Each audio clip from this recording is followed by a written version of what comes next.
കുറെ ആൾക്കാർ ലൈൻ ശക്കർത്തും ലഅസീദന്നക്കും. ബഹുമാനിക്കപ്പെടേണ്ടത് ഏതും അങ്ങനെ തന്നെ കേട്ടോ. റസൂൽ സല്ലല്ലാഹു അലൈഹി വസല്ലം എന്തിനാ കാറിലൊട്ടിക്കണ്ടോ? കാറിലൊട്ടിക്കുകയാണോ? അതിലേക്ക് വിസർജനം, കാക്ക വിസർജനം പോലെയുള്ള നേഴ്സ് വരാതിരിക്കാൻ എന്ത് മാർഗമുള്ളത് അത് സ്വീകരിക്കേണ്ടി വരും. ചിലപ്പോൾ കാറിന്റെ ബാക്കിലേക്ക് ഇങ്ങനെ വല്ല ഒരു കുട പോലത്തെ സാധനം ഉണ്ടാക്കി വെക്കേണ്ടി വരും. അത് പോറല്ലേ എന്നാണോ? അത് പോറൊന്നുമല്ല. പലപ്പോഴും കുട്ടിച്ചാത്തന്മാരും സ്പൈഡർമാനും ഒക്കെ ഇരിക്കണ കാണാറില്ലേ കാറിന്റെ ബാക്കിൽ മേലെ കയറിയിട്ട്? അത് തിരക്കടില്ല. കുട വെക്കണത് മോശമാണോ? എന്നാ വെക്കണ്ട റസൂൽ, എന്നാ വെക്കണ്ട ലൈൻ ശക്കർത്തും ലഅസീദന്നക്കും.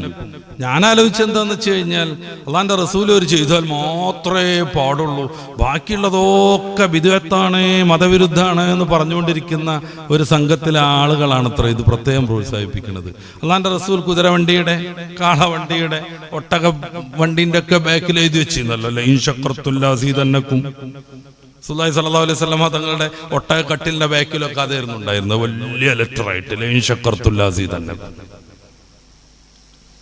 വിശുദ്ധി വളരെ പ്രധാനമാണ്. പള്ളിയിൽ കയറാൻ പാടില്ല നജസ്. വിശുദ്ധമായ ഒരു സംഗതിയിലും നജസ് പാടില്ല. തസ്ബീഹ്മാലൊക്കെ ഇപ്പൊ ഒരു വലിയ സംഭവം ഒന്നുമല്ല ആണോ? നമുക്ക് തസ്ബീഹ്മാല തന്നെ വേണമെന്നില്ല തസ്ബീഹ് ചൊല്ലാൻ. പക്ഷെ അതൊരു മതത്തിന്റെ സിംബലാണ്.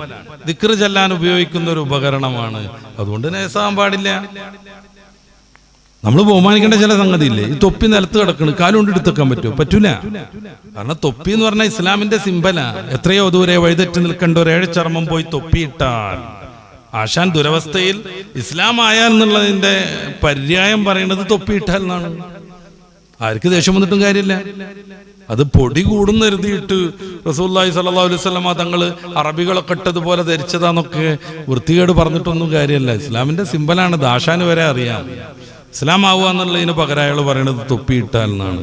അപ്പൊ തൊപ്പിനെ അവഹേളിക്കും വിധത്തിലൊരു പ്രവർത്തനം നമ്മുടെ ഇന്നുണ്ടാവാൻ പാടില്ല.